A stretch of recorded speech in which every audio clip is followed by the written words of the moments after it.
आप सब लोगों के बीच में ये आज जो मुख्य नगर पंचायत और ग्राम पंचायत की मांगों को लेकर हम लोग इस कार्यक्रम को आयोजित कर रहे हैं और पीपलिया रसोड़ा ग्राम पंचायत में एक भी अनुसूचित जाति के व्यक्ति और जनजाति के व्यक्ति को आवास नहीं मिली है। ये बहुत ही एक इतना बड़ा प्रश्न है यहाँ प्रशासन के सामने।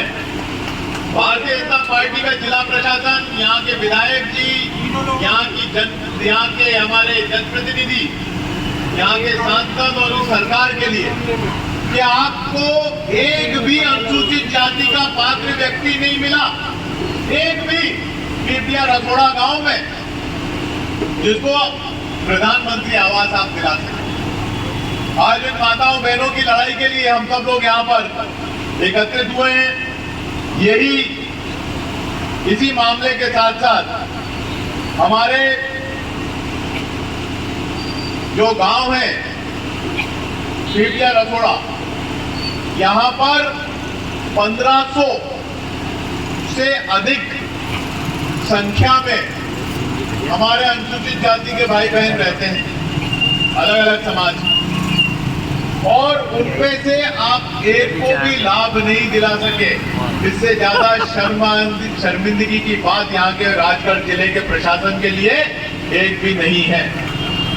और मेरा यही आपसे अनुरोध है, ये ऐसी चीजें जो है भारतीय जनता पार्टी का चेहरा और पर्दाफाश करती है। साथ आप बताइए, एक तरफ आप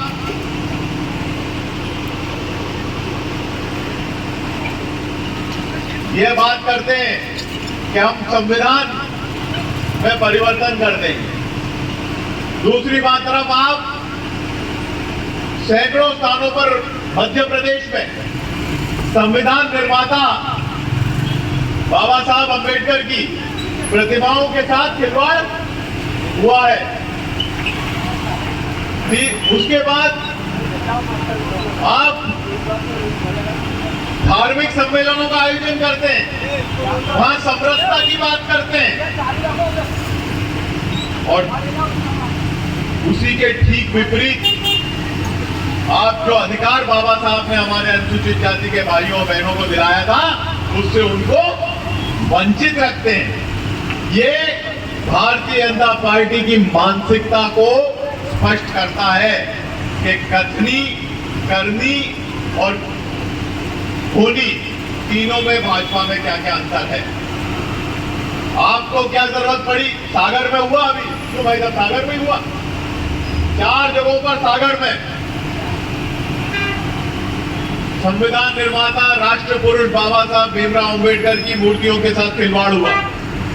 कोई एफआईआर है? कोई कार्रवाई है? नहीं। आप अधिकार देने वाला जो कानून है उसका आप पालन नहीं कराना चाहते, आप उनको अधिकार नहीं देना। यहाँ राजगढ़ जिले में सैकड़ों ऐसे अनुसूचित जाति के परिवार हैं जो रोज हमें मिलते हैं, जिनकी लड़ाई हम लोग लड़ते हैं, जिनको कांग्रेस के सरकार में जो जमीन का अधिकार मिला था, आज तक उनको उसका कब्जा नहीं मिल पाया। आप शासकीय योजनाओं में भेदभाव करते हैं और फिर धार्मिक सम्मेलन बुलाकर समरसता की बात करते हैं। आपको शर्मानी चाहिए इस बात, भारतीय जनता पार्टी के लोगों को। अगर बात है तो अधिकार दिलाइए, काम दिलाइए।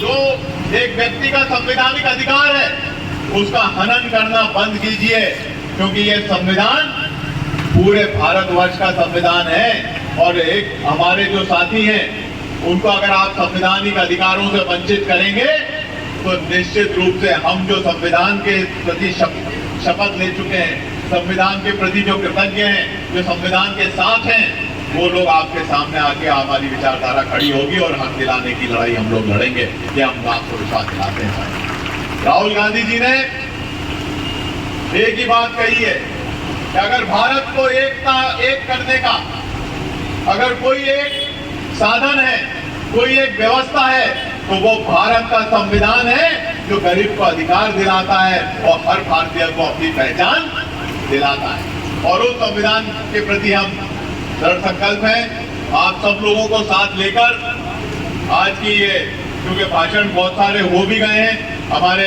मुख्य वक्ता हमारे भाई प्रदीप जी को बोलना है। मैं आपसे ये अनुरोध करता हूं कि राजगढ़ जिले में कांग्रेस पार्टी हमारे किसी भी अनुसूचित जाति के भाई या बहन के साथ अन्याय नहीं होने देगी। ये आप लोगों का संकल्प है और आपकी पूरी लड़ाई लड़ने का काम हम सब मिलकर करेंगे। आज ये ज्ञापन देकर ये जानकारी पूछेंगे यहाँ पे जो जवाबदार अधिकारी हैं उनसे कि क्यों पीपलिया रसोड़ा के हमारे भाइयों बहनों को ये अधिकार नहीं मिल पाया, क्यों बोड़ा में हमारे भाइयों और बहनों को यह अधिकार या नरसिंहगढ़ तहसील में हमारे भाइयों बहनों को यह अधिकार क्यों नहीं मिल पाया। इसकी लड़ाई पूरी लड़ी जाएगी। हम सब आपके साथ हैं और आपकी लड़ाई को अंजाम तक पहुंचाएंगे। आपको आपका अधिकार दिला के रहेंगे। ये सिर्फ ज्ञापन नहीं है, ये लड़ाई है। जब तक आपको अधिकार नहीं मिल जाता, जब तक आपको शासन की योजना का लाभ नहीं मिल जाता, तब तक लड़ेंगे। और जो लोग इसमें रुकावट बन रहे हैं उनके खिलाफ कार्रवाई भी करवाने का संकल्प हम इस मंच से आज आपके सामने लेते हैं। यही मेरा आप सब